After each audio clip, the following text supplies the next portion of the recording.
ಸಾರಿ, ನಾವು ವಾರದ ಮೊದಲೇ ದಿನ ಆತನನ್ನು ಕೊಂಡಾಡ್ಲಿಕ್ಕಾಗುವಾಗೆ ಆತನ ಆರಾಧಿಸ್ಲಿಕ್ಕಾಗುವ ಕೊಟ್ಟಂತ ಸಮಯವನ್ನು ನೆನೆಸಿ ದೇವರಿಗೆ ಸ್ತೋತ್ರವನ್ನು ಸಲ್ಲಿಸುವಂತರಾಗೋಣ. ನಾವು ಅನೇಕ ದಿನಗಳಿಂದ ಎಲೀಷನ ಒಂದು ಜೀವಿತ, ಆತನ ಒಂದು ಕಾರ್ಯಗಳು, ಆತನ ಸೇವೆಯ ಕುರಿತಾಗಿ ನಾವು ಆಲೋಚನೆ ಮಾಡ್ತಾ ಬರ್ತಾ ಇದ್ದೇವೆ. ಆ ಒಂದು ಸಂದರ್ಭದಲ್ಲಿ ಆದಂತಹ ಅನೇಕ ಘಟನೆಗಳನ್ನು ನಾವು ನೋಡ್ತಾ ಇದ್ದೇವೆ. Today we are continuing that first Kings chapter 3. ಅದೇ ಎಷ್ಟು ಜನರಿಗೆ ಜ್ಞಾಪಕ ಇದೆ ಗೊತ್ತಿಲ್ಲ. 3ನೇ ಅಧ್ಯಾಯದಲ್ಲಿ ನಾವು 3 ಅರಸರ ಕುರಿತಾಗಿ ನೋಡ್ತೇವೆ. 3 kings came to fight against Moab. Moab ಅರಸನ ವಿರುದ್ಧವಾಗಿ ಅವರು ಯುದ್ಧ ಮಾಡೋದಕ್ಕೆ ಬರುವಂತರಾಗಿದ್ದಾರೆ. It was an unholy alliance. ಈ ಜೋಡ ಅಂತ ಒಂದು ಸಂಗತಿಯನ್ನು ನೋಡ್ತೇವೆ ನಾವು. Jehoshaphat being a godly king, he associates with evil king ಎಂಬಂತ ಒಂದು ಸಂಗತಿಗಳನ್ನು ನಾವು ನೋಡ್ತಾ ಬಂದಿದ್ದೇವೆ. ಅದಾದ ನಂತರ ಅವನು ಈ came back when problems happened. ಅವನಿಗೆ ಆ ಒಂದು ಸಮಸ್ಯೆಗಳು ಪ್ರಾರಂಭ ಆದಾಗ ಹಿ ಕೇಮ್ ಟು ಗಾಡ್. ಅದು ಎನ್ಕ್ವೈರ್ ಮಾಡ್ಬೇಕೆಂಬುದಾಗಿ ಆತನು ಬರುವಂತ ಒಂದು ಸಂಗತಿಯನ್ನು ನೋಡ್ತೇವೆ. ಅದರ ನಂತರ ನಾವು will pick up from second Kings chapter 3 verse 11 onwards. ಅಲ್ಲಿ 11ನೇ ಅಧ್ಯಾಯದ ಮಧ್ಯಭಾಗದಿಂದ, ಆಗ ಇಸ್ರಾಯೇಲರ ಅರಸನ ಸೇವಕರಲ್ಲೊಬ್ಬನು ಅವನಿಗೆ, ಶಾಪಾಟನ ಮಗನು ಎಲೀಯನ ಕೈಗೆ ನೀರು ಕೊಡುತ್ತಿದ್ದವನು ಆದ ಎಲೀಷನೆಂಬ ಪ್ರವಾದಿಯು ಎಲ್ಲಿರುತ್ತಾನೆ ಎಂದು ಉತ್ತರ ಕೊಟ್ಟನು. ಯೆಹೋಷಾಫಾಟನವನು ಹೇಗೂ ಯೆಹೋವನ ಉತ್ತರವನ್ನು ತಿಳಿಸುವನು ಅಂದದರಿಂದ ಇಸ್ರಾಯೇಲ್ ಎದೋಮ್ ರಾಜ್ಯಗಳ ಅರಸರು ಯೆಹೋಷಾಫಾಟನೊಡನೆ ಎಲೀಷನ ಬಳಿಗೆ ಹೋದರು. ಎಲೀಷನು ಇಸ್ರಾಯೇಲ್ ಅರಸನಿಗೆ, ನನಗೂ ನಿನಗೂ ಗೊಡವೆಯೇನು? ನಿನ್ನ ತಂದೆ ತಾಯಿಗಳ ಪ್ರವಾದಿಗಳ ಬಳಿಗೆ ಹೋಗು ಎಂದು ಹೇಳಿದನು. ಅದಕ್ಕೆ ಇಸ್ರಾಯೇಲ್ ಅರಸನು, ಹಾಗನ್ನಬೇಡ, ಯೆಹೋವನು ಈ 3 ಮಂದಿ ಅರಸರಾದ ನಮ್ಮನ್ನು ಮೋವಾಬ್ಯರ ಕೈಗೆ ಒಪ್ಪಿಸುವುದಕ್ಕೋಸ್ಕರ ಇಲ್ಲಿಗೆ ಬರಮಾಡಿನಲ್ಲವೋ ಅನ್ನನು. ಆಗ ಎಲೀಷನು, ನಾನು ಸನ್ನಿಧಿ ಸೇವೆ ಮಾಡುತ್ತಿರುವ ಸೇನಾಧೀಶ್ವರನಾದ ಯೆಹೋವನಾಣೆ, ಯೆಹೂದ್ಯರ ಅರಸನಾದ ಯೆಹೋಷಾಫಾಟನು ನಿನ್ನ ಜೊತೆಯಲ್ಲಿ ಇರದಿದ್ದರೆ ನಾನು ನಿನ್ನ ನೋಡುತ್ತಿದ್ದಿಲ್ಲ, ಲಕ್ಷಿಸುತ್ತಿದ್ದಿಲ್ಲ ಎಂಬುದು. ದೇವರು ತಾನೇ ವಾಕ್ಯವನ್ನು ನಮಗೆ ಆಶ್ರಯಿಸಲಿ. ಪ್ರಾರ್ಥನೆ ಮಾಡ. ಪ್ರೀತಿ ತಂದೆ ದೇವರೇ ಸ್ವಾಮಿ, ಈ ವಾಕ್ಯದ ಮುಖಾಂತರವಾಗಿ ನಮಗೆ ಏನು ಕಲಿಸಬೇಕಾಗಿದೆಯೋ ಇನ್ನು ಆತ್ಮ ಮುಖಾಂತರವಾಗಿ ನೀನು ನಮಗೆ ಸಹಾಯ ಮಾಡಿ ಸ್ವಾಮಿ. ಕರ್ತನಾದ ಯೇಸು ಕ್ರಿಸ್ತನ ಒಂದೇ ಹೆಸರಲ್ಲಿ ಬೇಡಿಕೊಳ್ಳುತ್ತೇವೆ ತಂದೆಯೇ. ನಾವು ಈ ಮುಂಜಾನೆ ವೇಳೆಯಲ್ಲಿ ನಾವು ಈ ಒಂದು ಭಾಗದಲ್ಲಿ ನಾವು ನೋಡುವಾಗ we are going to see 7 things about Elisha. ಎಲೀಷನ ಕುರಿತಾದಂತಹ 7 ಸಂಗತಿಗಳನ್ನು ಈ ಮುಂಜಾನೆ ವೇಳೆಯಲ್ಲಿ ದೇವರ ಚಿತ್ತಾನುಸಾರವಾಗಿ ನಾವು ಜ್ಞಾನ ಮಾಡುವಂತಾಗಿದೆ.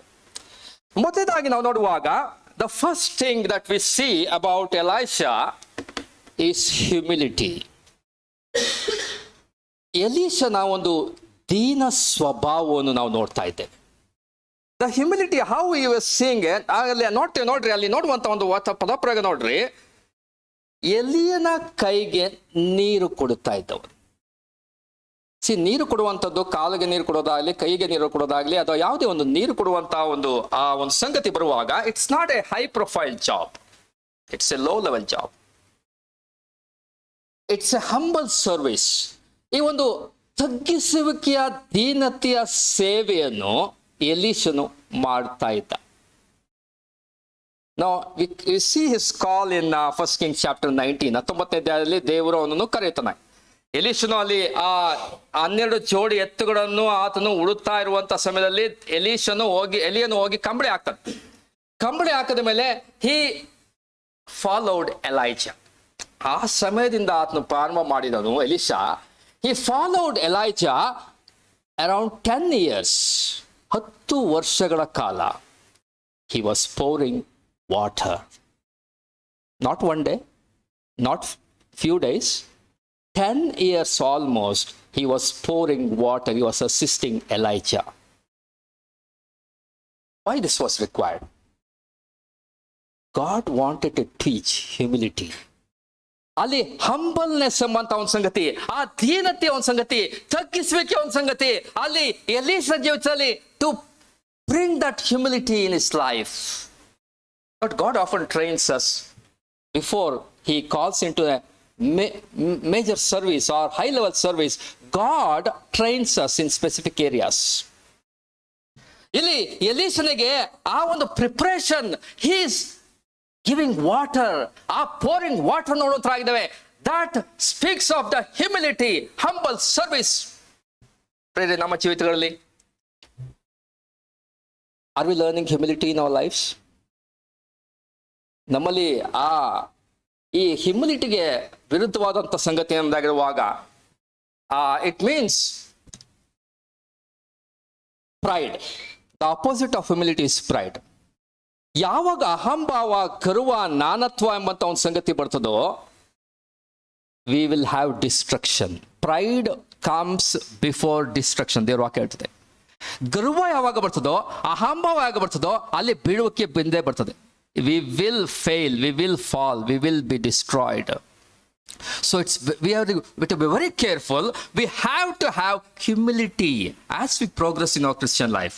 ಕ್ರಿಸ್ತಿಯ ಜೀವಿತದಲ್ಲಿ ನಾವು ಹೋಗುತ್ತಾ we have to have more humbleness. Humility has to be seen in our lives. Humility has to be marked in our lives. Now pride ಎಂಬುದಾಗಿರುವಾಗ there can be a pride of race. ಮೇಲು ಕೀಳುವಂತ ಒಂದು race, ಆ ಒಂದು pride ಬರುತ್ತೆ. Pride of place, position, ಸ್ಥಾನ, ಮಾನ, ಅದರ ಕುರಿತಾದಂತಹ ಒಂದು ಅಹಂಭಾವ, ಗರ್ವ. ಪ್ರೈಡ್ ಆಫ್ ಫೇಸ್, ಅಪಿಯರೆನ್ಸ್, ನಾನು ಬಹಳ ಚೆನ್ನಾಗಿದ್ದೇನೆ ಎಂಬಂತ ಒಂದು ಗರ್ವ, ಅಹಂಭಾವ. Pride of grace, this is spiritual pride. This is very dangerous. I am holier than that person. ನಾನು ಅವ್ರಿಗಿಂತ ನಾನು ಚೆನ್ನಾಗಿ ನನಗೆ ಗೊತ್ತುಂಟು, ನಾನು ತಿಳ್ಕೊಂಡಿದ್ದೇನೆ, ನಾನು ಬಹಳವಾದ ರೀತಿಯಲ್ಲಿ ಪರಿಶುದ್ಧರು ಎಂಬಂತ ಒಂದು ಅಹಂಭಾವ. The spiritual pride, the pride of grace, the pride of knowledge. ಎಲ್ಲ ಒಂದು ಪ್ರೈಡ್ ನಮ್ಮ ಜೀವಿತದಲ್ಲಿ ಬರುವಾಗ it comes, there is going to be a destruction in our lifes. Let us be humble before God. ಕರ್ತಾದಂತ ಯೇಸು ಕ್ರಿಸ್ತನ ಒಂದು ಹ್ಯುಮಿಲಿಟಿ ಕುರಿತ ನೋಡುವಾಗ ಫಿಲಿಪ್ಪಿ ಪತ್ರಿಕೆ 2ನೇ ಅಧ್ಯಾಯ ಏನ್ ನೋಡ್ತೇವೆ? ಆತನು ದೇವ ಸ್ವರೂಪನಾಗಿದ್ರು ಕೂಡ ದೇವರಿಗೆ ಸರಿಸಮಾನವಾದ ಪದವಿಯನ್ನು ಬಿಡಲನ್ನು ನೆನೆಸದೆ ತನ್ನನ್ನು ಬರಿದು ಮಾಡಿಕೊಂಡು ದಾಸನ ರೂಪವನ್ನು ಆತನು ಧರಿಸಿ ತನ್ನ ತಗ್ಗಿಸಿಕೊಂಡು ವಿಧೇಯನಾದ. What an humility of Lord Jesus Christ, the God of glory. ಆತನು ಯೇಸು ಸ್ವಾಮಿ ಬರೀ 2000 ವರ್ಷಗಳಿಂದ ಹಿಂದೆ ಹುಟ್ಟಿದಂತಹ ಮನುಷ್ಯನು ಮಾತ್ರ ಅಲ್ಲ, ಈಸ್ ಗಾಡ್ ಆಫ್ ಗ್ಲೋರಿ. ದೇವ ಸ್ವರೂಪನಾಗಿದ್ರು ಕೂಡ, ದೇವರಿಗೆ ಸರಿಸಾಮನಾಗಿದ್ರು ಕೂಡ ಆತನು ತನ್ನನ್ನು ತಗ್ಗಿಸಿಕೊಂಡು, ಎಷ್ಟರ ಮಟ್ಟಿಗೆ ತಗ್ಗಿಸಿಕೊಂಡನು? He became servant of Jehovah. ತಂದೆ ಆದ ದೇವರಿಗೆ ಸೇವಕನನ್ನಾಗಿ, ದಾಸನನ್ನಾಗಿ ತಾನು ತನ್ನನ್ನು ತಾನೇ ತಂದೆಯ ಚಿತ್ತಕ್ಕೆ ವಿಧೇಯನಾಗುವಂತಹ ಒಂದು ದಾಸತ್ವ, ಆ ತಗ್ಗಿಸುವಿಕೆ ಅವನಲ್ಲಿ ಉಂಟಾಯಿತು. Even though he was equal with God the Father, he humbled himself to that extent to fulfill the will of God the Father. What an humility.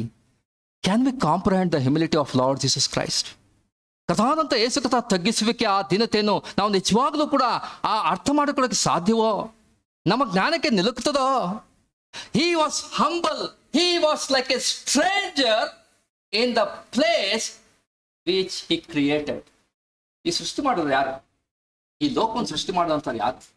ಈ ಲೋಕವನ್ನು ಎಲ್ಲಾ ಸಂಗತಿಗಳನ್ನು upholding all things by the word of his power ಯಾರು? ಯೇಸು ಕ್ರಿಸ್ತನು.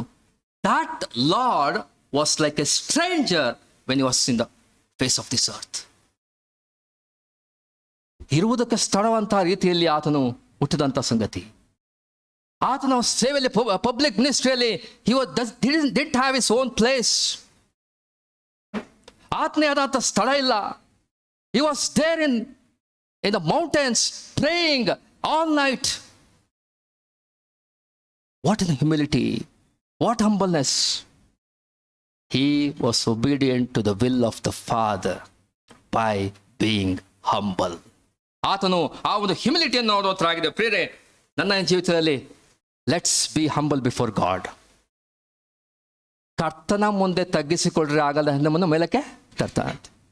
ಹೆಚ್ಚಿಸಲ್ಪಡುವನು ತಗ್ಗಿಸಲ್ಪಡ್ತಾನೆ, ತಗ್ಗಿಸಲ್ಪಡುವನು ಹೆಚ್ಚಿಸಲ್ಪಡ್ತಾನೆ.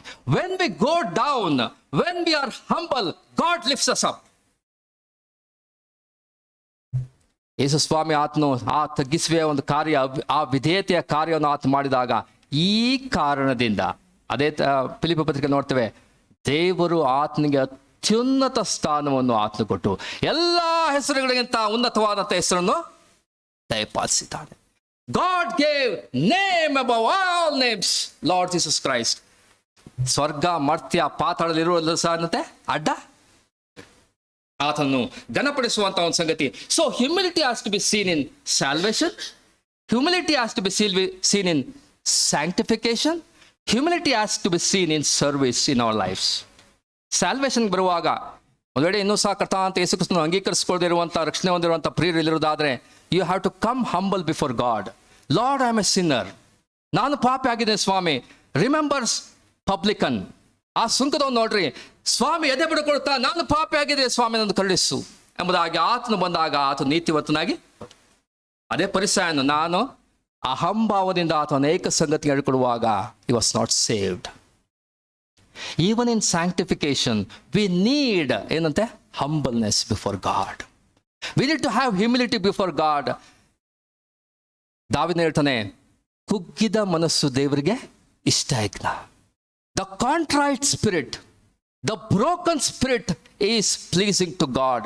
ಇವತ್ತು ನಮಗೆ ಅಹಂಭಾವ ಅನೇಕ ಸಾರಿ, ನಾನು ಯಾಕೆ ಅವ್ರ ಮಾತು ಕೇಳಬೇಕು, ನಾನು ಯಾಕೆ ಅವ್ರಿಗೆ ಅಧೀನರಾಗಬೇಕು. ಪ್ರಿಯರೇ, ಇದು ದಿಸ್ ವಿಲ್ ಡಿಸ್ಟ್ರಾಯ್ ಯು. ಪ್ರಿಯರೇ, ನಮ್ಮ ಜೀವಿತಗಳಲ್ಲಿ let us ask ourselves how much we are humble before God, humble before His word. His humility is seen in our lives, as His contrition and broken spirit is seen in our lives. ಆ ಒಂದು ಸಂಗತಿಗಳನ್ನು ನಾವು ಎಚ್ಚರಿಕೆ ತಂದುಕೊಡಬೇಕು. ಇಲ್ಲಿ ಎಲೀಷನು, even 3 kings are coming near his door. Imagine CM coming to your house. ಒಬ್ಬ ಮುಖ್ಯಮಂತ್ರಿ ನಿಮ್ಮ ಮನೆಗೆ ಬಂದರೆ how much you will be like puffed up ಅಲ್ಲ. 3 kings are coming to his house now. There's no flattery, ಮುಖಸ್ತುತಿ ಇಲ್ಲ. He's humble, he's not exalting himself, he's not puffed up. This is a mark of a true servant of God. The humility has to be seen in a life of a believer. ಪ್ರೇರೆ, ನಾವು ಒಬ್ಬೊಬ್ಬರು ಸಹ ದೇವರಿಗೆ ನಾವು ದಾಸರಾಗಿದ್ದೇವೆ. His humility is seen in our lives. ಈ ಒಂದು ತಗ್ಗಿಸುವಿಕೆ, ದೀನ ಸ್ವಭಾವ, ನಾನು ಸಾತ್ವಿಕನು ದೀನ ಮನಸ್ಸನು ಆಗಿದ್ದೇನೆ, ನನ್ನ ಲೋಗವನ್ನು ನಿಮ್ಮಲ್ಲಿ ತೆಗೆದುಕೊಂಡು ನನ್ನಿಂದ ಕಲ್ತ್ಕೊಳ್ರಿ. You learn from me, Christ says. ಆ ಒಂದು ದೀನತೆಯ ಒಂದು ಸಂಗತಿ ನಮ್ಮ ಜೀವಿತದಲ್ಲಿ ಇರಬೇಕು. ಎರಡನೇದಾಗಿ ನಾವು ಬರುವಾಗ the ministry, we see that he is the prophet of the Lord. ನೋಡಿ, ಎಲೀಷನ ಒಂದು ಸೇವೆ, ಈಸ್ ಪ್ರಾಫಿಟ್. ನಾವು ಇಲ್ಲಿವರೆಗೂ ಆತನ ನೀರು ಕೊಡ್ತಾ ಇದ್ದ. Now God is elevated him. Now is faithfully serving the Lord as a prophet. ಯಾಕೆ? Because he was faithful in little things. ದೇವ್ರ ವಾಕ್ಯ ಹೇಳ್ತದೆ, ಚಿಕ್ಕದರಲ್ಲಿ ನಂಬಿಗಸ್ತನಾಗಿರುವನು ದೊಡ್ಡದರಲ್ಲಿಯೂ ನಂಬಿಗಸ್ತನಾಗ. ಸ್ವಲ್ಪದರಲ್ಲಿ ನಾವು ನಂಬಿಗಸ್ತಿಕೆ ಇಲ್ಲ ಅಂದರೆ ದೊಡ್ಡದರಲ್ಲೂ ಸಹ ನಂಬಿಗಸ್ತಿಗೆ ಬರುವುದಿಲ್ಲ. ದೇವರು ದೊಡ್ಡ ಕೆಲಸ ಕೊಡೋದೇ ಇಲ್ಲ, because we are not faithful in little things. ಈಗ ಎಲೀಷನಿಗೆ ದೊಡ್ಡ ಒಂದು ಸೇವೆ, ದೊಡ್ಡ ಒಂದು ಜವಾಬ್ದಾರಿ ಕೊಟ್ಟಿದ್ದಾನೆ. Even there is faithful. ಅಲ್ಲಿ ಹೇಳ್ತಾನೆ, ಯಾರಾದರೂ ದೇವರನ್ನು ವಿಚಾರಿಸಬಲ್ಲ ಅಂತ ಪ್ರವಾದಿ ಉಂಟೋ ಅಲ್ಲಿ ಎಂಬುದಾಗಿ ಯೆಹೋಷಾಫಾಟ್ ಕೇಳ್ತಾನೆ. ದೇವರನ್ನು ವಿಚಾರಿಸುವಂತ ಒಂದು ಪ್ರವಾದಿ ಅಲ್ಲಿ ಎಲೀಷನ ಒಂದು ಜೀವಿತದಲ್ಲಿ ನಾವು ನೋಡುವಂತರಾಗಿದ್ದೇವೆ. He was faithful in his ministry. ಪ್ರಿಯರೇ, ಕರ್ತನಾದಂಥ ಯೇಸು ಕ್ರಿಸ್ತನನ್ನು ನೋಡುವಾಗ, the work that God the Father has given him, he was not resting until he finished that work. ನಾನು ನನ್ನ ತಂದೆಯ ಕೆಲಸಗಳನ್ನು ಹಗಲಿರುವಾಗಲೇ ನಡೆಸಬೇಕು. I want to do the work of my Father while it is day. Night comes and no one can work. 17ನೇ ಅಧ್ಯಾಯಕ್ಕೆ ಬರುವಾಗ ಯೋಹಾನ ಬರೆಸುವಾರ್ತೆ, ನೀನು ನನಗೆ ಕೊಟ್ಟ ಕೆಲಸವನ್ನು ನಾನು ಪೂರೈಸಿ ನಿನ್ನನ್ನು ಮಯಪಡಿಸಿದ್ದೇನೆ. I glorified you by finishing the work that you have given me. ನಮ್ಮ ಜೀವಿತದ ಅಂತ್ಯಕ್ಕೆ ಬಂದಾಗ, can we tell this? Lord, whatever you have given me, I have faithfully have done the work. Can we say that? ದೇವರ ಮುಂದೆ ನಿಂತುಕೊಳ್ಳುವಾಗ God will tell, good and faithful servant, if we have done that faithful work. ದೇವರ ಹತ್ರ ನಾವು ಯಥಾರ್ಥವಾದ ರೀತಿಯಲ್ಲಿ ನಾವು ಆ ಒಂದು ನಂಬಿಗಸ್ತಿಕೆ ಸೇವೆಯನ್ನು ಒಂದು ವೇಳೆ ಮಾಡಿದ್ರೆ, ದೇವರು ಬಲ ನಂಬಿಗಸ್ತನಾದ ಒಳ್ಳೆ ಆಡು ಎಂಬುದಾಗಿ ಆತನು ನಿನ್ನ ಕುರಿತಾಗಿ ನನ್ನ ಕುರಿತಾಗಿ ಆತ ಹೇಳ್ತಾನೆ. God might have given ministry, many ministries, stewardship ಎಂಬುದಾಗಿರೋ ರೆಸ್ಪಾನ್ಸಿಬಿಲಿಟಿ, ಗಂಡನಾಗಿ ರೆಸ್ಪಾನ್ಸಿಬಿಲಿಟಿ, ಹೆಂಡತಿಯಾಗಿ ರೆಸ್ಪಾನ್ಸಿಬಿಲಿಟಿ, ತಂದೆ ತಾಯಿಗಳಾಗಿ responsibility, as a employer responsibilities, employee responsibilities, in our job, in our anything God gives us, we are stewards ಎಂಬುದಾಗಿರೋ managers. See, we are not our own. ನೀವು ನಿಮ್ಮ ಸ್ವಂತ ಸೊತ್ತಲ್ಲ, ನೀವು ಕ್ರಯಕ್ಕೆ ಕೊಳ್ಳಲ್ಪಟ್ಟವರು. So whatever we have, whether it's house or car or any other thing, job, anything, everything belongs to God. We are responsible as stewards. Are we faithful in using what God has given? ದೇವರು ನಮಗೆ ಏನೆಲ್ಲ ಕೊಟ್ಟಿದನೋ ಅದನ್ನು ಯಥಾರ್ಥವ ರೀತಿಯಲ್ಲಿ ನಂಬಿಗಸ್ತಿಕೆಯಿಂದ ಆ ಸೇವೆಯನ್ನು, ಆ ಒಂದು ಕಾರ್ಯಗಳನ್ನು ಜವಾಬ್ದಾರಿ ನಿರ್ವಹಿಸ್ತಾ ಇದ್ದೇವಾ? As a servant, we have a duty to obey the master as a bond servant. ನಾವು ಆ ಪ್ರತಿಯೊಬ್ಬರು ಸಹ ದಾಸರಾಗಿದ್ದೇವೆ, ಅಡಿಯಾಳುಗಳು ಅಥವಾ ಗುಲಾಮರು ದೇವರಿಗೆ. ಆ ಡ್ಯೂಟಿ ಮಾಡ್ತಾ ಇದ್ದೇವಾ ನಮಗೆ? What duty I need to do for my master, am I doing that faithfully? God expects faithfulness even in our life, Christian life. Revelation chapter 2 ಬರುವಾಗ, ಸ್ಮುರ್ನ ಸಭೆಗೆ ಬರುವಾಗ, there was tremendous ಅಲ್ಲಿ ಡಿಫಿಕಲ್ಟೀಸ್, ಪರ್ಸಿಕ್ಯೂಷನ್, ಬಹಳವಾದಂಥ ಹಿಂಸೆ, ಬಹಳವಾದಂಥ ಕಷ್ಟ. ಆ ಸಮಯದಲ್ಲಿ ಆತ ಹೇಳುವಂಥ ಮಾತು, ಬಿ ಫೇತ್ಫುಲ್ ಅಂಟಿಲ್ ಡೆತ್. ನೀನು ಸಾಯಬೇಕಾದ್ರೂ ನಂಬಿಗಸ್ತನಾಗಿರು, ನನಗೆ ಜೀವ ಎಂಬ ಜಯಮಾಲೆ. No matter what difficulties you are going through this morning, what sorrows you are going through this morning, ಯಾವುದೇ ಒಂದು disappointments you are going through this morning, be faithful until death. Faithfulness ಎಂಬುದಾಗಿರುವಾಗ, it's not few days or months or years, until death. ಆ faithfulness ನಮ್ಮ ಜೀವಿತದಲ್ಲಿ ಕಾಣಬೇಕೆಂಬುದಾಗಿ ಆತನು ಹೇಳುವಂತನಾಗಿದೆ. ಮೂರನೇದಾಗಿ is man of God's word. ನೋಡ್ರಿ, ಅಲ್ಲಿ ಹೇಳುವಂತ ಒಂದು ಮಾತು, ಅವನು ಹೇಗೂ ಉತ್ತರವನ್ನು ಕೊಡ್ತಾನಂತೆ. 12ನೇ ವಚನ, the word of god is with him. What does it mean? He has the word of god inside. ಅವನ ಒಳಗೆ ದೇವರ ವಾಕ್ಯ ಉಂಟು. ಯೇಸು ಕ್ರಿಸ್ತ ಹೇಳುವಂತ ಮಾತೇನು? 40ನೇ ಕೀರ್ತನೆಯಲ್ಲಿ, ನಿನ್ನ ಧರ್ಮೋಪದೇಶವು ನನ್ನ ಅಂತರಂಗದಲ್ಲಿ, your law I have hidden in my heart. ಪ್ರೇರ್, ನನ್ನ ಜೀವಿತದಲ್ಲಿ how much God's word is hidden in our hearts ಇದೆಯಾ? ಕ್ರಿಸ್ತನ ವಾಕ್ಯವು ನಿಮ್ಮಲ್ಲಿ ಸಮೃದ್ಧಿಯಾಗಿ ವಾಸಿಸಲಿ. Let it dwell richly. Is it dwelling richly? Not just dwelling, it has to be richly dwelling. ಪ್ರೇರ್, ನಮ್ಮ ಜೀವಿತಗಳಲ್ಲಿ ದೇವರ ವಾಕ್ಯ ಎಂಬುದಾಗಿ ಹೇಳಿದ್ರೆ ವಿ ಡೋಂಟ್ ಹ್ಯಾವ್ ಟೈಮ್. ನಮಗೆಲ್ಲದಕ್ಕೂ ಸಮಯ ಉಂಟು. We are busy with everything. ನಮ್ಮ ಜಾಬ್, ನಮ್ಮ ಕೆಲಸ, ನಮ್ಮ ಸಂಗತಿ, ಟಿವಿ ನೋಡೋದಾಗಲಿ, ಮೊಬೈಲ್ ನೋಡೋದಾಗಲಿ, we have every time, we spend hours together. But when it comes to word of God, we don't have time. 5 minutes, 2 minutes, 3 minutes. How can we have that word inside? Dwelling, that richness ನಮ್ಮ ಜೀವಿತದಲ್ಲಿ ನಿಜವಾಗಲೂ ಇರುವಂತಾಗಿದೆಯಾ? Remember the secret of success in our Christian life. ನಮ್ಮ ಒಂದು ಜೀವಿತದಲ್ಲಿ ನಿಜವಾದಂಥ ಯಶಸ್ಸು ನಮ್ಮಲ್ಲಿ ಕಾಣಬೇಕಾದ್ರೆ, ಗೋ ಟು ಜೋಶುವ ಚಾಪ್ಟರ್ 1. ಯೆಹೋಶುವನ ಪುಸ್ತಕಕ್ಕೆ ಬನ್ರಿ. ಯೆಹೋಶುವನ ಪುಸ್ತಕ 1ನೇ ಅಧ್ಯಾಯ. 1ನೇ ಅಧ್ಯಾಯ ಅಲ್ಲಿ ಯೆಹೋಶುವನಿಗೆ ಹೇಳುವಂಥ ಮಾತು ನೋಡ್ರಿ. 8ನೇ ವಚನ, ಈ ಧರ್ಮಶಾಸ್ತ್ರವು ಯಾವಾಗಲೂ ನಿನ್ನ ಬಾಯಲ್ಲಿರಲಿ, ಹಗಲಿರುಳು ಅದನ್ನು ಧ್ಯಾನಿಸ್ತಾ ಅದನ್ನೆಲ್ಲ ಬರೆದನ್ನೆಲ್ಲ ಕೈಕೊಂಡಿ, ಆಗ ನಿನ್ನ ಮಾರ್ಗಗಳೆಲ್ಲ ಸಫಲವಾಗಿ ಕೃತಾರ್ಥವಾಗಿ. ಏನಂತೆ? The secret of success, secret of prosperous. ಹೇಗೆ? The word of God should be in our mouth. ಫಸ್ಟ್ನೇದು. ಎರಡನೇದಾಗಿ ನೋಡುವಾಗ ಅದನ್ನು ಧ್ಯಾನಿಸ್ಬೇಕಂತೆ. Meditate throughout the day. When you read the word of God, do you meditate the word of God? ಸುಮ್ಮನೆ ಏನೋ ಒಂದು ಯಾವುದೋ ಕಾದಂಬರಿ ಓದ್ದಂಗೆ ಓದ್ಕೊಂಡು ಹೋಗ್ತೀವ ನಿಜವಾಗ್ಲು ದೇವ್ರ ವಾಕ್ಯನ? ಅಥವಾ ಅದನ್ನು ಸ್ವಲ್ಪ ನೋಡಿ ಅದನ್ನು ಧ್ಯಾನ ಮಾಡುವಂತ, ಅದನ್ನು ಮೆಡಿಟೇಟ್ ಮಾಡುವಂತ ಜೀವಿತ ನಮ್ಮ ಜೀವಿತದಲ್ಲಿ ಇದೆಯಾ? Read the word let it be in your mouth, in your heart, meditate on it. ಆಮೇಲೆ ಆತನ ಹೇಳ್ತಾನೆ ಅದನ್ನೇ ಬರೆದು ಒಂದು ಕೈಕೊಂಡು ನಡಿ.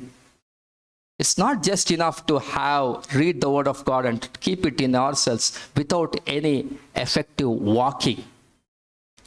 ನಮ್ಮ ಜೀವಿತದಲ್ಲಿ ಅದನ್ನು ಕಾರ್ಯಪ್ರವೃತ್ತವಾಗುವಂತ ಅದರ ಪ್ರಕಾರ ನಡೆಯುವಂತ ಒಂದು ಜೀವಿತ ನಮ್ಮ ಜೀವಿತದಲ್ಲಿ ಆಗ್ಬೇಕು. 119 ಕೀರ್ತನೆ 11 ವಚನದಲ್ಲಿ ನಿನ್ನ ನುಡಿಗಳನ್ನು, ಯಾಕಂತೆ ನಾನು ಪಾಪ ಮಾಡದಂತೆ ನಿನ್ನ ನುಡಿಗಳನ್ನು ಅನ್ನೋದ್ರಲ್ಲಿ ಪಾಪ ಮಾಡದ ಹಾಗೆ ಮಾಡುವಂಥದ್ದು ಯಾವುದು? ದೇವರ ವಾಕ್ಯ. 119 ಕೀರ್ತನೆಗೆ ಬರುವಾಗ 72ನೇ ವಚನ ಹೇಳ್ತಾನೆ, ನಿನ್ನ ಧರ್ಮಶಾಸ್ತ್ರ ಏನಂತೆ ಸಾವಿರಾರು ಚಿನ್ನ ಬೆಳ್ಳಿ ನಾಣ್ಯಗಳಿಗಿಂತ ಅತ್ಯುತ್ತಮ, precious, Amulya. Is it real? ಸಾವಿರಾರು ಚಿನ್ನ ಬೆಳ್ಳಿ ನಾಣ್ಯ ಅಂದ್ರೆ ಎಷ್ಟಾಯ್ತು? It's crores and crores together. The word of god is precious even that. Is that reality in your life and my life? ಅದು ನಿಜವಾಗ್ಲೂ ನಿಜ ಆಗಿದೆಯಾ? ಅಷ್ಟರ ಮಟ್ಟಿಗೆ ವಾಕ್ಯಕ್ಕೆ ನಾವು ನಿಜವಾಗ್ಲೂ ಸಮಯ ಕೊಡ್ತೇವ? ಅಷ್ಟರ ಮಟ್ಟಿಗೆ ಇದನ್ನು ನಾವು ಅಮೂಲ್ಯ ಎಂಬುದಾಗಿ ಎಣಿಸ್ತೇವ? ಅಷ್ಟರ ಮಟ್ಟಿಗೆ ಇದನ್ನು ನಾವು ಕೈಕೊಂಡು ನಡೀತಾ ಇದ್ದೇವಾ? May God help us to be a man and woman of God's word. ದೇವರ ವಾಕ್ಯದಕ್ಕನುಸಾರವಾದಂಥ ಇವನ್ ಟೆಂಪ್ಟೇಷನ್ ಕಥಾದಂಥ ಯೇಸು ಕ್ರಿಸ್ತನು ಆತನು ದೇವರ ವಾಕ್ಯನ ಉಪಯೋಗಿಸಿದಂಥ ಒಂದು ಸಂಗತಿ. Because the word of God was in his heart. 4ನೇದಾಗಿ ಬರುವಾಗ ದ ಕರೇಜ್ ಟು ರೆಬ್ಯೂಕ್. ಅಲ್ಲಿ ನೋಡ್ತೇವೆ 13ನೇ ವಚನದಲ್ಲಿ ಈಸ್ ರೆಬ್ಯೂಕಿಂಗ್ ದ ಕಿಂಗ್. ಗದರಿಸ್ತಾ ಇದ್ದಾನೆ, ನನ್ನ ಕೊಡುವೆ ನಿನಗೆ ಏಕೆ? Why have come here? ಯಾಕಂದ್ರೆ ಆತನು ಇವಿಲ್ ಕಿಂಗ್ ಆಗಿದ್ದಾನೆ, ಆತನ ದುಷ್ಟವಾದಂತಹ ಒಬ್ಬ ಅರಸನಾಗಿದ್ದಾನೆ. ಈಗ ಎಲೀಷನ ಹೇಳ್ತಾ ಇರೋದು, ಯಾಕೆ ನನ್ನ ಹತ್ರ ಬಂದಿದ್ಯಾ? Why have you come here ಎಂಬುದಾಗಿ ಆತನು ಗದರಿಸುವಂತ ಒಂದು ಸಂಗತಿಯನ್ನು ನಾವು ನೋಡುವಂತರಾಗಿದ್ದೇವೆ. ಪ್ರೇರೆ, ದೇವರ ವಾಕ್ಯ ನಮಗೆ ಹೇಳುವಂತ ಸಂಗತಿ, ಪೌಲನು ತಿಮೋಥಿಯನಿಗೆ ಹೇಳ್ತಾನೆ, ನೀನು ಪೂರ್ಣ ಭಾವನೆಯಿಂದ ಗದರಿಸಿ ಎಚ್ಚರಿಸು. ಇವತ್ತು ಸಭೆಗಳಲ್ಲಿ ಗದರಿಕೆ ಎಚ್ಚರಿಕೆ ಎಲ್ಲ ಕಡಿಮೆ ಆಗ್ಬಿಟ್ಟಿದೆ. ಯಾರಾದ್ರೂ ಎಚ್ಚರಿಕೆಯ ಮಾತು ಹೇಳಿದ್ರೆ ನಾಳೆ ಸಭೆಗೆ ಬರುವುದಿಲ್ಲ ನಾವು, we don't want to come to assembly. ಯಾಕೆ? ಅವ್ರು ಎಚ್ಚರಿಸ್ತಾ ಇದ್ದಾರೆ, ಅವರು ಗದರಿಸ್ತಾ ಇದ್ದಾರೆ, ಅವ್ರು ಈ ರೀತಿಯಾಗಿ ಮಾಡ್ತಾ ಇದ್ದಾರೆ. Let's ask ourselves, this is pride. ಇದುವೇ ಅಹಂಭಾವ, ಗರ್ವ ಎಂಬುದಾಗಿ ಹೇಳಿದರೆ. When God's word speaks to us, when God's words rebuke us, you have to submit to the authority of the word of God. ದೇವರ ಒಂದು ಸಮಕ್ಷಮದಲ್ಲಿ ನಾವು ತಗ್ಗಿಸಿಕೊಳ್ಳುವಂತ ಸಂಗತಿ ಆಗ್ಬೇಕು. ಯಾವಾಗ ರೆಬ್ಯೂಕಿಂಗ್ ಅಲ್ಲಿರೋದಿಲ್ಲೋ, ದೇರ್ ವಿಲ್ ಬಿ ಕಾಂಪ್ರಮೈಸಸ್. ಮುಂಚಾನೆ ವೇಳೆಯಲ್ಲಿ ನಾವು ನಮ್ಮ ಒಂದು ಆತ್ಮಿಕ ಜೀವಿತದಲ್ಲಿ ಒಂದು ವೇಳೆ ದೇವರು ನಮಗೆ ಅನೇಕ ರೀತಿಯಲ್ಲಿ ಎಚ್ಚರಿಕೆ ಕೊಡುವಾಗ ನಾವು ಅದಕ್ಕೆ ಒಳಗಾಗ್ತಾ ಇದ್ದೇವಾ? ಅಥವಾ ನಾವು ನಮ್ಮ ಇಷ್ಟಕ್ಕೆ ಬಂದ ಹಾಗೆ ನಮ್ಮ ಗರ್ವದಲ್ಲಿ, ನಮ್ಮ ಅಹಂಭಾವದಲ್ಲಿ ನಾವು ಮುಂದಿರುವಂತಹ ಒಂದು ಜೀವಿತ ನಮ್ಮ ಜೀವಿತದಲ್ಲಿ ಆಗುವಂತದ್ದಾಗಿದೆಯಾ? ನೀನು ಈ ರೀತಿಯಾಗಿ ಖಂಡಿಸು ಎಂಬುದಾಗಿ ನಾವು ನೋಡ್ತೇವೆ. ಕಥಾದಂತ ಯೇಸು ಕ್ರಿಸ್ತನು ಕೂಡ ಹಿ ಶೋಡ್ ರೈಚಿಯಸ್ ಆಂಗರ್ ಅಲ್ಲ. ಆ ದೇವಾಲಯದಲ್ಲಿ ಅವರು ಕೊಳ್ಳುವಂಥವ್ರು, ಮಾರುವವರು ಇರುವಾಗ ಆತ ಹೇಳುವಂತ ಒಂದು ಮಾತೇನು? ನನ್ನ ಆಲಯವನ್ನು ನೀವೇನ್ ಮಾಡಿದ್ರಿ? ಕಳ್ಳರ ಗಲಿ ಮಾಡ್ತಾ ಇದ್ರಿ. ನನ್ನ ಆಲಯವನ್ನು ಕಳ್ಳರ ಗಲಿ ಮಾಡ್ತಾರೆ. The holy anger, the righteous anger that God showed. ಪ್ರಿಯರೇ, ನಮ್ಮ ಜೀವಿತದಲ್ಲಿ we can show righteous anger, holy anger towards sin. ಪಾಪದಲ್ಲಿ ನಡೆಯುವ ಏನಂತೆ ಎಲ್ಲರ ಮುಂದೆ ಗದರಿಸ್. ಅಲ್ಲಿ ಆ ಹೋಲಿ ಆಂಗರ್, ಆ ಎಫೆಸ ಪತ್ರಿಕೆ 4ನೇ ನೋಡ್ತೇವೆ 26ನೇ ವಚನದಲ್ಲಿ, B angry and sin not. ನೀವು ಕೋಪ ಮಾಡಬೇಕಾದ್ರೂ ಪಾಪ ಮಾಡಬೇಡ್ರಿ. ಕೋಪ ಮಾಡಿದ್ರೂ ಕೂಡ ಒಂದು ವೇಳೆ ಪಾಪದ ಒಂದು ಕೋಪ ಆಗಬಾರ್ದು. It should be a righteous anger ಎಂಬುದಾಗಿ ನೋಡ್ತೇವೆ. ಇನ್ನದಾಗಿ ದ ನಾಲೆಡ್ಜ್ ಆಫ್ ಗಾಡ್. ಅಲ್ಲಿ ಆತ ಹೇಳುವಂತ ಒಂದು ಮಾತು, the Lord of host who is living. ಅಲ್ಲಿ 14ನೇ ವಚನದಲ್ಲಿ, as the Lord of host lives. Lord of host ಎಂಬುದಾಗಿರುವಾಗ ಜೆಹೋವಾ ಸಬಾಯೋತ್.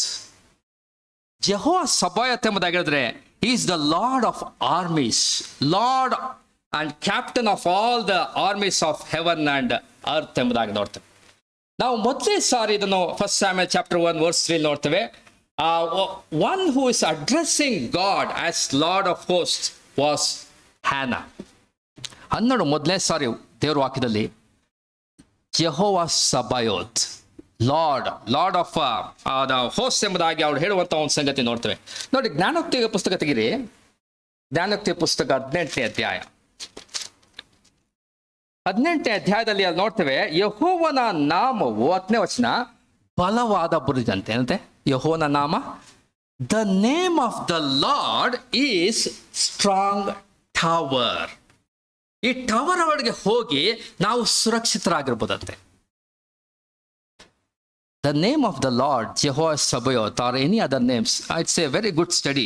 ಯವನಸ್ಥರು ಅನೇಕರು ಸ್ಟಡಿ ಮಾಡ್ಬೋದು. ಜೆಹೋವ ಜೈರ, ಜೆಹೋವ ಚಿಚ್ಕೇನು, ಜೆಹೋವ ಶಮ್ಮ, ಜೆಹೋವ ಶಾಲೋಮ್, ಜೆಹೋವ ರಾಫಾ, ಈ ಎಲ್ಲ ಸಂಗತಿಗಳು ಅದು ದೇವರ ಕುರಿತಾಗಿ ಅನೇಕ ಸಂಗತಿಗಳನ್ನು ನಮಗೆ ತಿಳಿಸುವಂತ ಒಂದು ಸಂಗತಿ ನೋಡ್ತೇವೆ.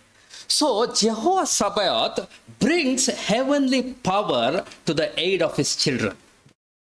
ಆ ಒಂದು ಪವರ್ ಹೆವನ್ಲಿ ಏಡ್ ಬರುವಂತ ಒಂದು ಸಂಗತಿ. 12 ಅಲ್ಲಿ ದುಃಖಾಕ್ರಾಂತಳಾಗಿದ್ದಾಳೆ, ಅವಳಿಗೆ ಮಕ್ಕಳಿಲ್ಲ, ಬಾಳವಾದಿ ದುಃಖ ಅಂತ ಕಣ್ಣೀರಿಂದ ಸುರಿಸ್ತಾ ಇದ್ದಾಳೆ, ಡಿಸ್ಕರೇಜ್ಡ್, ಡಿಸ್ಟ್ರೆಸ್ಡ್. ಆಗ ಅವಳು ಹೇಳಿದಂಥ ಪದಪ್ರಯೋಗ ಏನು? ಜೆಹೋವ ಸಬಾಯೋತ್, ಸೇನಾಧೀಶ್ವರನಾದ ಯೆಹೋವನು.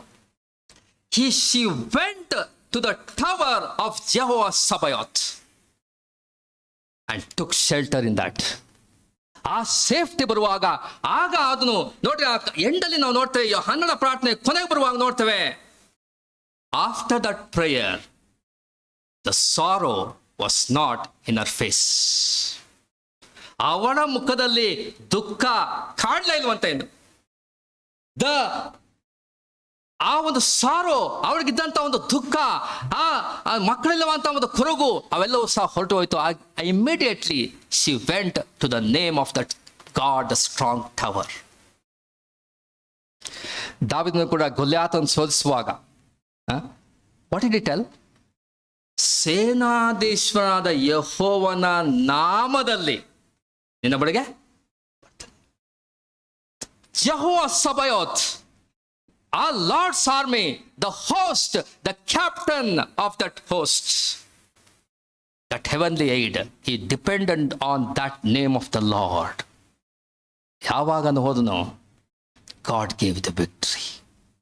ದೇವರಲ್ಲಿ ಜಯಿಸುವಂತ ಜಯದ ಜೀವಿತವನ್ನು ಅಲ್ಲಿ ಕೊಡುವಂತ ಒಂದು ಸಂಗತಿಯನ್ನು ನಾವು ನೋಡುವಂತರಾಗಿದೆ. ಪ್ರಿಯರೇ, ನನ್ನ ಜೀವಿತಗಳಲ್ಲಿ are we growing in the knowledge of God? It's very important. The more we know God, the more we become like Him. ನಾವು ಯಾವಾಗ ಯೇಸು ಕ್ರಿಸ್ತನನ್ನು ನಾವು ಹೆಚ್ಚಾಗಿ ತಿಳ್ಕೊಳ್ಳುತ್ತಾ, ಆತನ ಶ್ರೇಷ್ಠತೆಯನ್ನು, ಆತನ ಒಂದು ಶ್ರೇಷ್ಠವಾದ ಸಂಗತಿಗಳನ್ನು, experiential knowledge, it's not academic knowledge. Bible school ಕಾಲೇಜ್ಗಳ ಆ ಒಂದು ನಾಲೆಜ್ ಅಲ್ಲ, it's an experiential knowledge, the knowledge of God. ಆ ನಾಲೆಜ್ ಆಫ್ ಗಾಡ್ ನಮ್ಮ ಜೀವಿತದಲ್ಲಿ ಎಕ್ಸ್ಪೀರಿಯನ್ಸ್ ಆಗಿ ಅನುಭವಪೂರ್ವಕವಾಗಿ ಬರುವಾಗ ಏನಂತೆ, ನಮ್ಮ ಜೀವಿತಗಳಲ್ಲಿ ಇಟ್ ಟ್ರಾನ್ಸ್ಫಾರ್ಮ್ಸ್ ಅವರ್ ಲೈಫ್. ನಮ್ಮ ಜೀವಿತದಲ್ಲಿ ಆ ಕಥಾದಂತ ಯೇಸು ಕ್ರಿಸ್ತನ ಸ್ವರೂಪಕ್ಕೆ ನಾವು ಹತ್ತಿರವಾಗುವಂಥ ಒಂದು ಜೀವಿತ ನಮ್ಮ ಜೀವಿತದಲ್ಲಿ ಉಂಟಾಗ್ತದೆ. ಇಂಥ ಒಂದು ಜೀವಿತ transformation is that happening in our lives. The more we know God, we have to be transformed like him day by day. ಅದನ್ನೇ ನಾವು ನೋಡುತ್ತಾ ಇದ್ದೇವೆ. 2 ಪೇತ್ರ 3ನೇ ಅಧ್ಯಾಯ 12 grow in the grace and knowledge of Lord Jesus Christ. ಕರ್ತನಾದಂತ ಯೇಸು ಕ್ರಿಸ್ತನ ಕೃಪೆಯಲ್ಲಿ, ಜ್ಞಾನದಲ್ಲಿ ನೀವು ಅಭಿವೃದ್ಧಿ ಆಗುತ್ತಾ ಇರಿ, ಆ ತಿಳುವಳಿಕೆಯಲ್ಲಿ ಅಭಿವೃದ್ಧಿ ಆಗುತ್ತಾ ಇರಿ. ಪೌಲನು ಹೇಳ್ತಾನೆ, I count all things as loss for the knowledge of Christ. ಯೇಸು ಕ್ರಿಸ್ತನ ಜ್ಞಾನ, ಯೇಸು ಕ್ರಿಸ್ತನ ತಿಳುವಳಿಕೆ, ಅದನ್ನು ಅರಿಯುವುದಕ್ಕೋಸ್ಕರವಾಗಿ, ಯೇಸು ಸ್ವಾಮಿಯನ್ನು ಅರಿಯುವುದಕ್ಕೋಸ್ಕರವಾಗಿ ಏನಂತೆ, ಎಲ್ಲ ಸಂಗತಿಗಳನ್ನು ನಷ್ಟವನ್ನು ಎಣಿಸ್ತೇನೆ. I count everything as loss for the knowledge of Christ. Are we interested in knowing God more, knowing Christ more? See the scriptures, read the scriptures, meditate on Christ. ಕಥಾದಂತ ಯೇಸು ಕ್ರಿಸ್ತನ ಕುರಿತಾಗಿ ನಾವು ಧ್ಯಾನ ಮಾಡುವಾಗ, ಆತನ ಹೆಚ್ಚಾಗಿ ತಿಳ್ಕೊಳ್ಳುವಾಗ, will be transformed like him day by day. ಅದನ್ನು ನಾವು ನಮ್ಮ ಜೀವಿತದಲ್ಲಿ ನಾವು ಅನುಭವಿಸುವಂತರು ನಾವು ಆಗ್ತೇವೆ. ಆರನೇದಾಗಿ ಈ ಸ್ಟ್ಯಾಂಡಿಂಗ್ ಬಿಫೋರ್ ದ ಲಾರ್ಡ್. ನೋಡ್ರಿ, ಆತ ಹೇಳ್ತಾನೆ ಸನ್ನಿಧಿ ಸೇವೆ ಮಾಡುತ್ತಿರುವಂತ. ಇಂಗ್ಲಿಷ್ ನೋಡ್ತೇವೆ, I am standing before the Lord who lives. ಜೀವಿಸುವ ದೇವರ ಮುಂದೆ ನಾನು ನಿಂತ್ಕೊಳ್ತಾ ಇದ್ದೆ ಅಂತ ಹೇಳುವಾಗ, is serving God, is ministering God. ಸನ್ನಿಧಿ ಸೇವೆಯನ್ನು ಆತ ಮಾಡ್ತಾ ಇದ್ದಾನೆ. ನಾವು ಡಿಟ್ರಾಮಿನಿ ನಾವು ನೋಡ್ತೇವೆ, Levites were ministering God before the Lord. ದೇವರ ಮುಂದೆ ಅವರು ಸೇವ್ ಮಾಡ್ತಾ ಇದ್ದಾರೆ ಎಂಬಂತ ಒಂದು ಸಂಗತಿಯನ್ನು ನೋಡುತ್ತರಾಗಿದ್ದೇವೆ. It also speaks of authority in his words. ದೇವರ ವಾಕ್ಯ, ದೇವರ ಸಂಗತಿಗಳನ್ನು ಹೇಳುವಂಥ ಸಮಯದಲ್ಲಿ ಅದರಲ್ಲೇ ಅದಿರುವಂಥ ಅಧಿಕಾರವನ್ನು ಆತ ತಿಳಿಸ್ತಾ ಇದ್ದಾನೆ. ಮಾತ್ರವಲ್ಲ, the awareness of his presence, ದೇವರ ಪ್ರಸನ್ನತೆಯ ಅರಿವು ಆತನಿಗೆ ಉಂಟು. ಪ್ರಿಯ, ನನ್ನನ್ನೇ ಜೀವಿತಗಳಲ್ಲಿ do you have the awareness of his presence? ನಾವು ಒಂದೇ ಸಮಯದಲ್ಲಿ 6ನೇ ಅಧ್ಯಾಯ 20ನೇ ವಚನ ಬರುವಾಗ ಫಿಲಿಸ್ಟಿಯರ ಒಂದು ಆ ಮಂಜೂಷವನ್ನು ಅವರು ಕಳಿಸುವಂತರಾಗಿದ್ದಾರೆ ಇಸ್ರಾಯೇಲಿಗೆ ಬ್ಯಾಕ್. ಆಗ ಬೇತ್ಷೆಮೆಷ್ಗೆ ಬಂದಾಗ ಅಲ್ಲಿ ಮಂಜೂಷವನ್ನು ಹಣಕಿ ನೋಡ್ತಾರೆ ಅನೇಕರು, ಬೇತ್ಷೆಮೆಷ್ನವರು. ಆಗ immediately God strike them, many people there, they were dead there. ಆಗ ಅವ್ರು ಹೇಳುವಂತ ಮಾತು, who shall be able to stand before God? Who is able to stand before God? ಕೀರ್ತನೆಗಾರನು ಹೇಳ್ತಾನೆ, ಯಾವನ ಶುದ್ಧ ಹಸ್ತ ಇರ್ತದೋ, ನಿರ್ಮಲ ಮನಸ್ಸು ಇರ್ತದೋ, ಅವನು ಮಾತ್ರ ನಿಲ್ಲಕ್ಕೆ ಸಾಧ್ಯ. Thank God we can stand before God, holy God, awesome God, because of the righteousness of Christ. Not on our merits. ನಮ್ಮ ಯೋಗ್ಯತೆಯಿಂದ ಯಾವುದು ನಾವು ದೇವರ ಮುಂದೆ ನಿಂತಿಲ್ಲ ಪ್ರಿಯರೇ. Because of the righteousness of Christ, one who knew no sin was made sin so that we can become righteousness in him. ನಾವು ಆತನಲ್ಲೇ ನೀತಿ ಸ್ವರೂಪಿಗಳಾಗುವಂತೆ, ಪಾಪ ಜ್ಞಾನವಿಲ್ಲದ ಆತನು ಪಾಪ ಸ್ವರೂಪಿಯಾಗಿ ಮಾಡಲ್ಪಟ್ಟನು. Because of the merit of Lord Jesus Christ, you and I can stand before holy God, justified. Justified ಏನೋ ಇದೆ. What about our practical reality in our life? Are you standing before God? Awareness of his presence is there? ದೇವರಿಗೆ ಗೌರವ ಸಲ್ಲಿಸ್ತಾ ಇದ್ದೇವಾ? ಇಬ್ರೇ ಗ್ರಂಥಗತ ಹೇಳ್ತಾನೆ, ನಾವು ಮಾಡುವಂಥ ಆರಾಧನೆ ಏನಂತೆ? ಭಕ್ತಿಯಿಂದಲೂ ಭಯದಿಂದಲೂ ಮಾಡ್ಬೇಕಂತೆ. We are standing before the Lord, holy God. ಆದ್ರೆ ಇವತ್ತಿನ ದಿನ ಏನಾಗ್ತಾ ಇದೆ? There is no reverence, there is no honour for God. Due honour we are not giving to God. Why? 8:30 ಅಂದ್ರೆ 9 ಗಂಟೆಗೆ ಬರ್ತವೆ, 9 ಗಂಟೆ ಅಂದ್ರೆ 9:30 ಬರ್ತವೆ. Where is the honour? ಮಲಾಖಿಯ ಪುಸ್ತಕದಲ್ಲಿ ಮಲಾಖಿ ಹೇಳ್ತಾನೆ, if I am the father, God is telling, where is my honour? If I am your master, where is my fear? ನನಗೆ ತೋರಿಸ್ಬಂತ ಗೌರವ ಎಲ್ಲಿ? ನನಗೆ ತೋರಿಸ್ಬೇಕಂತ ಭಕ್ತಿಯಲ್ಲಿ? You show it to that governor, see what happens. ನನ್ನ ಜೀವಿತದಲ್ಲಿ are we aware of his presence? Are we serious about his presence? How do we come? We come as though it's a fashion show many times. No, we have to come with reverence. ನಾವು ಹಾಕೊಳ್ಳುವಂಥ ಉಡುಗೆ ತೊಡುಗಳು ಆಗಲಿ, ನಾವು ಬರುವಂಥ ರೀತಿ ಆಗಲಿ, are we honouring God? Are we having that awareness of his presence? ಅನೇಕರು ಬರುವಂಥರಾಗಿದ್ದಾರೆ, they will be checking their mobiles. Are you honouring God in his presence? ದೇವ್ರ ವಾಕ್ಯ ಹೇಳ್ತದೆ, ನಿನ್ನ ಕೈ ಪಾಪದ ಸಿಕ್ಕಿಸದಾದ್ರೆ ಕಡ್ದಾಕು. Switch off the mobiles. Don't bring that mobile if it's distracting you.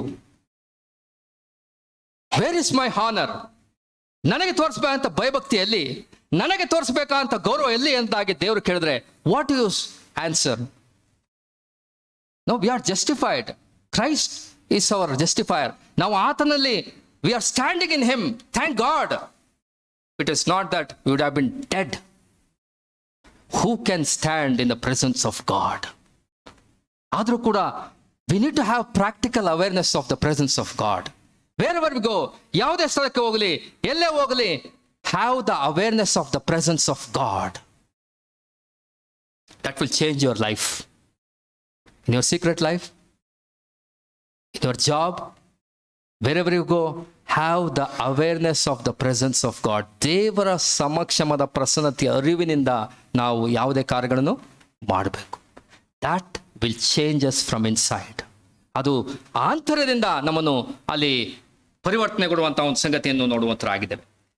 ಮಾತ್ರವಲ್ಲ, ಕೊನೆಯದಾಗಿ ನೋಡ್ತೇವೆ, he honors the king of Jehoshaphat, Judah, king of Judah, Jehoshaphat. ಯೆಹೋಷಾಫಾಟನ ಇಲ್ಲದೆ ಇದ್ದಿದ್ರೆ ನಾನು ಎನ್ಕ್ವೈರ್ ಮಾಡ್ತಾ ಇರಲಿಲ್ಲ. I would not have enquired if Jehoshaphat was not there. He is giving respect to a godly king. See, God takes note of righteous people. ಒಬ್ಬನೇ ಒಬ್ಬ righteous people.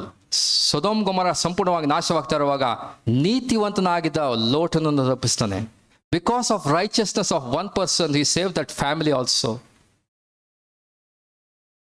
ಅಬ್ರಾಹ್ಮನ್ ಪ್ರಾರ್ಥನೆ ಮಾಡ್ತಾನೆ, ಸ್ವಾಮಿ 50 ಜನ ನೀತಿವಂತಿದ್ರೆ ಉಳಿಸ್ತೀಯಾ? ಎಸ್, ಉಳಿಸ್ತೀನಿ. 40 ಜನ? ಹೌದು, ಎಸ್, ಉಳಿಸ್ತೀನಿ. ಸ್ವಾಮಿ ಕೊನೆಯದಾಗಿ ಹೇಳ್ತಾನೆ, 10 ಜನ ಆದ್ರೂ ಇಲ್ವಾ ಸ್ವಾಮಿ?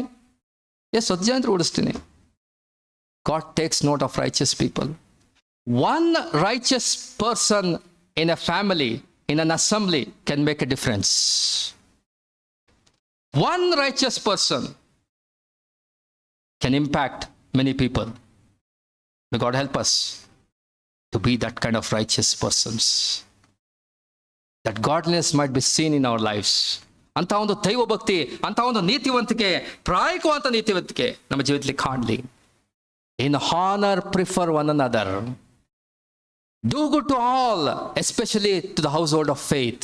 ಕ್ರಿಸ್ತ ನಂಬಿಕೆಯವರಿಗೆ ಒಳ್ಳೆಯದನ್ನು ಮಾಡೋಣ. Respect, honour others. ಮುಂಜಾನೆ ವೇಳೆಯಲ್ಲಿ ಎಲೀಷನ ಕುರಿತಾಗಿ ಅನೇಕ ಸಂಗತಿಗಳನ್ನು ನಾವು ಕೇಳ್ತಾ ಬಂದಿದ್ದೇವೆ. The first thing, be humble. Humility should be shown in our Christian life. ಎರಡನೇದಾಗಿ, be faithful in whatever responsibilities God has given you. ಮೂರನೇದಾಗಿ, be a man and woman of God's word. The word of God might richly dwell in our lives. ನಾಲ್ಕನೇದಾಗಿ, courage to rebuke. ಆ ಒಂದು ಧೈರ್ಯ, ಆ ಒಂದು ಸಂಗತಿಗಳು ನಮ್ಮ ಜೀವಿತದಲ್ಲಿ ಹೆಚ್ಚಾಗಿ ಕಾಣುವಾಗ ನಾವು ಪ್ರಾರ್ಥನೆ ಮಾಡ್ತಾ righteous anger might be seen in our lives. Knowledge of God, ದೇವರ ಕುರಿತಾದಂಥ ಹೆಚ್ಚಾದಂಥ ಒಂದು ಅರಿವಿಕೆ ನಮ್ಮ ಜೀವಿತದಲ್ಲಿ ಹೆಚ್ಚಾಗಿ ನಾವು ಮಾಡ್ತಾ ಬಂದು, more about Jesus, I would learn about him. Standing before the Lord, awareness of his presence wherever we go. ಆತನ ಸನ್ನಿಧಿಯಲ್ಲಿ ತೋರಿಸುವಂಥ ಭಕ್ತಿ, ಆ ಒಂದು ಗೌರವ ನಮ್ಮ ಜೀವಿತದಲ್ಲಿ ಹೆಚ್ಚಾಗಿ ಕಾಣುವಂಥದ್ದಾಗಿರ್ಬೇಕು. ಅಥವಲ್ಲ, honoring others, preferring others, doing good to the household of faith. ಆ ಒಂದು ಸಂಗತಿಗಳು ನಮ್ಮ ಜೀವಿತದಲ್ಲಿ ಕಾಡುವಂಥದ್ದು ಆಗಿರ್ಬೇಕು. ಈ ಒಂದು ಸಂಗತಿಗಳನ್ನು ನಮ್ಮ ಜೀವಿತದಲ್ಲಿ, ಆತ್ಮಿಕ ಜೀವಿತದಲ್ಲಿ ನಾವು ನೆನೆಸಿಕೊಂಡವರಾಗಿ, ನಮ್ಮ ಆತ್ಮಿಕ ಜೀವಿತದಲ್ಲಿ ನಾವು ಎಲ್ಲಿ ತಪ್ಪಿದ್ದೇವೆ, ಎಲ್ಲಿ ಬಿದ್ದು ಹೋಗಿದ್ದೇವೆ, ಅದನ್ನು ಎಚ್ಚರಿಸಿಕೊಂಡವರಾಗಿ, ಸ್ವಾಮಿ ನನ್ನನ್ನು ಕ್ಷಮಿಸು, ಇಂಥ ಒಂದು ಏರಿಯಾದಲ್ಲಿ ನಾನು ಬಿದ್ದು ಹೋಗಿದ್ದೇನೆ ಸ್ವಾಮಿ, ನಾನು ಕಡಿಮೆ ಆಗಿದ್ದೇನೆ ಸ್ವಾಮಿ, ನನ್ನನ್ನು ಎಚ್ಚರಿಸು ಸ್ವಾಮಿ, ನನ್ನ ಬಲಪಡಿಸು ಸ್ವಾಮಿ, ನಿನ್ನ ಚಿತ್ತಾನುಸಾರವಾಗಿ ನನ್ನನ್ನು ಉಪಯೋಗಿಸು ಸ್ವಾಮಿ ಎಂಬುದು ನಮ್ಮ ದೀನತೆಯ ಪ್ರಾರ್ಥನೆ ಆಗಿರಲಿ. ದೇವರು ತಾನೇ ಕೆಲವು ಆಲೋಚನೆಗಳನ್ನು ನಮಗೆ ಆಶೀರ್ವದಿಸಲಿ. ಕೊಟ್ಟಂತಕ್ಕೋಸ್ಕರವಾಗಿ ಜಾನ್ಸನ್ ಸಹೋದರು ಪ್ರಾರ್ಥನೆ ನಡೆಸಬೇಕಾಗಿ ಕೇಳ್ಕೊಳ್ತೀನಿ. ಪ್ರಾರ್ಥನೆ ಮಾಡೋಣ.